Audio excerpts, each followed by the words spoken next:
The infrastructure bill has won. The Senate has given President Biden a big bipartisan win with the infrastructure bill. But how exactly did they finish this deal with a victory? After passing the Senate's infrastructure bill, the Democrats did not stop there and hit their brakes as they approved a budget resolution kickstarting the plan to passage for a $3.5 trillion spending plan through the budget resolution process later this year. Finally, this is the stimulus package that they've been working on. It looks like things have finally come to a close now, and the Senate has given President Biden a big bipartisan win with the infrastructure bill. Now, how exactly did that deal finish with a victory, right? Let's get into the details here. So the Senate on Tuesday handed President Biden a long-sought bipartisan victory by passing a $1 trillion infrastructure bill that won the support of 19 Republicans and the entire Democratic caucus. The 69-30 vote capped months of negotiating between the White House and a group of senators led by Senators Kyrsten Sinema and Rob Portman of Ohio, and it comes after President Biden campaigned on his ability to bring bipartisanship back to Washington. Wow, the number of Republican votes on this bill is actually kind of surprising. This truly actually is a bipartisan bill, proving that the Senate can actually unite when they want to and actually come together and get a bill done together. I mean, that's almost double the minimum required number of votes from the Republicans to have gotten this thing to pass. The minimum is 10, but there were 19 Republican votes. I guess this is what happens when we see the Senate share similar interests. But let's continue. Congress has talked about truly modernizing our nation's infrastructure for as long as we can remember. The United States delivered so that we can finally give the American people the safe, reliable, and modern infrastructure they deserve. Now, this comes from Portman, Sinema, and the 8 other senators who were the core negotiators said in a joint statement after the vote. The Senate has indeed done its job, and now the next step is passage in the House. Just like how it went down in the Senate, I expect that the process in the House will also be full of delays and numerous negotiations, but that's just part of the game. Now, with that being said, this bill, once turned into law, will bring about a massive change to our country's infrastructure. I honestly can't wait to see what's going to happen. I want to see, what does this infrastructure look like? Like, what is it going to look like? Are we going to live in like a futuristic society? What do you guys think that our new society is going to look like after the infrastructure upgrade? Maybe we'll see some 200-mile-an-hour trains going through the air. I don't know. Here's an article from the New York Times. Let's see what President Biden and Senate Minority Leader Mitch McConnell had to say. This historic investment in infrastructure is what I believe you, the American people, want,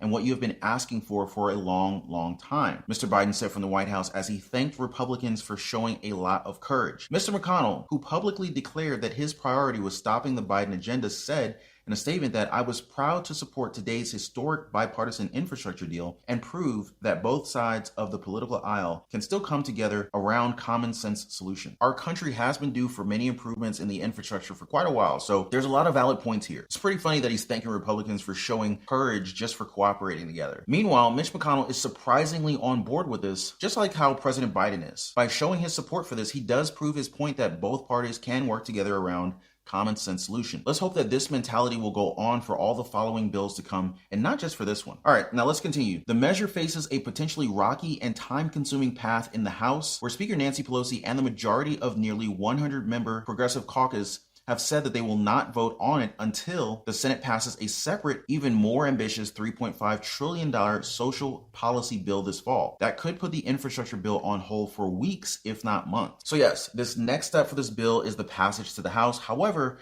they will not vote on this until the Senate passes the budget resolution, which they will also call the social policy bill, aka the stimulus package. The Senate has already started the process for the bill, but they will not be able to finish this in just a matter of weeks. I'm going to share more details about the stimulus bill later, so definitely stick around. With $550 billion in new federal spending, the measure would provide $65 billion to expand high-speed internet access, $110 billion for roads, bridges, and other projects, $25 billion for airports, and the most funding for Amtrak since the passenger rail service was founded in 1971. It would also renew and revamp existing infrastructure and transportation programs set to expire at the end of September. With $110 billion allotted for roads and bridges, we can see that the transportation is the main priority of this $1 trillion infrastructure bill. No more broken, bumpy roads. I mean, how many of you guys have driven down the road and the roads are so bad, it literally just destroyed your car and like your muffler fell off or something? Highways connect major cities together, so, I think that this will actually contribute to a slight improvement in trucking deliveries and the like. I mean, I'd love to get my Amazon deliveries earlier. And along with the Democrat stimulus package, there could also be a domino domino effect of improvements for our country in the near future. It's just up to the government whether or not they can execute the plans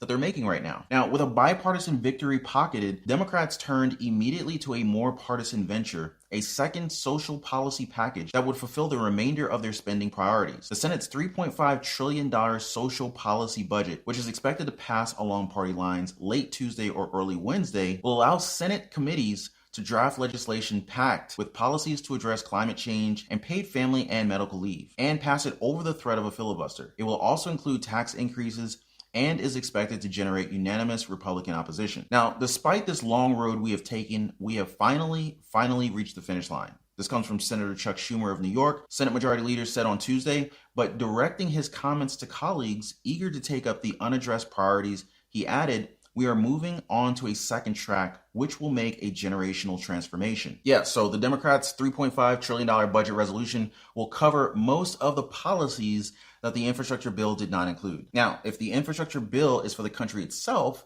then this social policy will be directly for us, for the people. And like what Chuck Schumer said, this package will make a generational transformation. Now, I don't think he's exaggerating there. The $3.5 trillion budget makes this the most extensive stimulus package to date. Now, on top of that, they will also be passing this through the reconciliation process where they do not have to worry about Republican support, since obviously, no Republican is going to support the Democratic agenda. Senate's infrastructure bill, the Democrats did not stop there, and they hit the brakes as they approved a budget resolution kickstarting the path to passage for a $3.5 trillion stimulus plan through the reconciliation process later this year. Basically, they will be working on the stimulus package right now. But let's get into the details. So, Senate Democrats approved a budget resolution early Wednesday morning that will allow them to pass a $3.5 trillion spending plan without GOP support later this year. The Senate voted 50 to 49 to adopt the resolution, capping off a chaotic hours-long debate on the floor during which senators voted on dozens of largely non-binding amendments that offer a preview of the fight to come on the spending bill. With every Democrat voting for this resolution, the fight for the spending bill now begins. Just like I previously mentioned, the negotiations for this bill will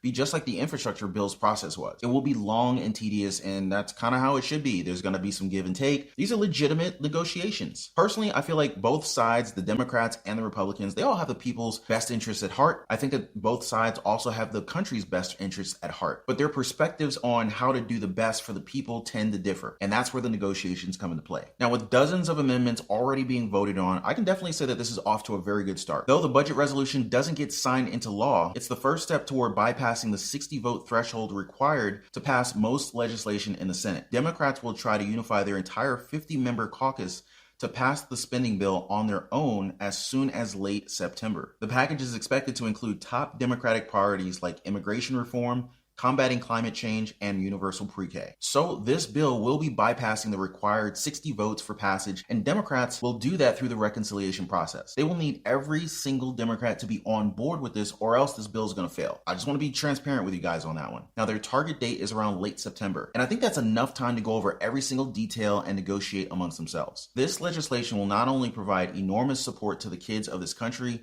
to the parents of this country, to the elderly people of this country, but also, I hope, restore the beliefs that in America we can have a government that works for all, not just the few. Now, this comes from Senator Bernie Sanders, chairman of the Senate Budget Committee. Now, Senator Bernie Sanders really seems like the person who's actually behind this whole bill. A government that works for all is what the Democrats are pushing for right now with their top priorities, which include care expansion, universal pre-K, childcare, housing, and a lot more. Now, these are some items that millions of Americans desperately need right now, and I think that this bill that they're making right now will actually hit the mark and hopefully actually get things done. The votes fulfill Senate Majority Leader Chuck Schumer's pledge to make progress on both pieces of President Biden's infrastructure plan, the bipartisan bill, and the Democrat-only measure before letting senators leave for their August recess.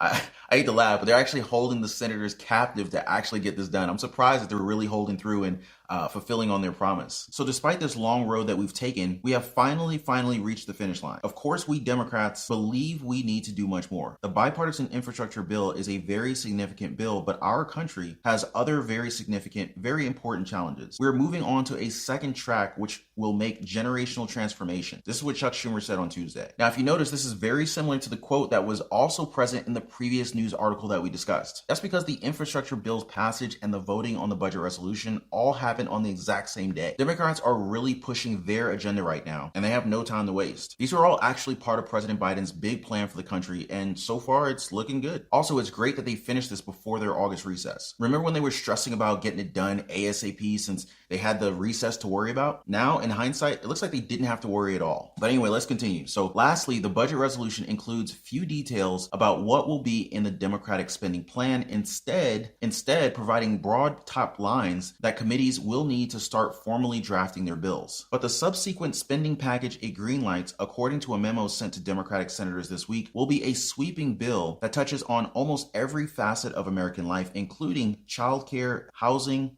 education, job training, and manufacturing. It will tackle big Democratic parties that outside of the budget process would likely fail to defeat the filibuster, including immigration reform, combating climate change, and free community college. Childcare, education, job training, and manufacturing, all of these are all parts of our lives, and they are actually essential. Additionally, these are the pillars of our country. Now, by improving these things, we could actually see a bigger and better nation, and I have no doubt that we'll achieve that. While their intentions of this bill are great and well thought of, its price tag is one of the things that some senators, particularly Joe Manchin and Kyrsten Sinema, don't like. Now remember, they need all of the Democrats to be on board with this one. And here are two Democrats who are clearly not in alignment with that price tag. So they're going to have to bring this down soon. Or Kyrsten Sinema and Joe Manchin, they're going to have to raise their expectations in terms of spending. One of the two is going to have to happen. Maybe they meet in the middle, who knows? But basically it's negotiable. However, will they be able to negotiate it to a price that keeps the centrists like Joe Manchin and Kyrsten Sinema happy, while at the same time not losing the support of progressives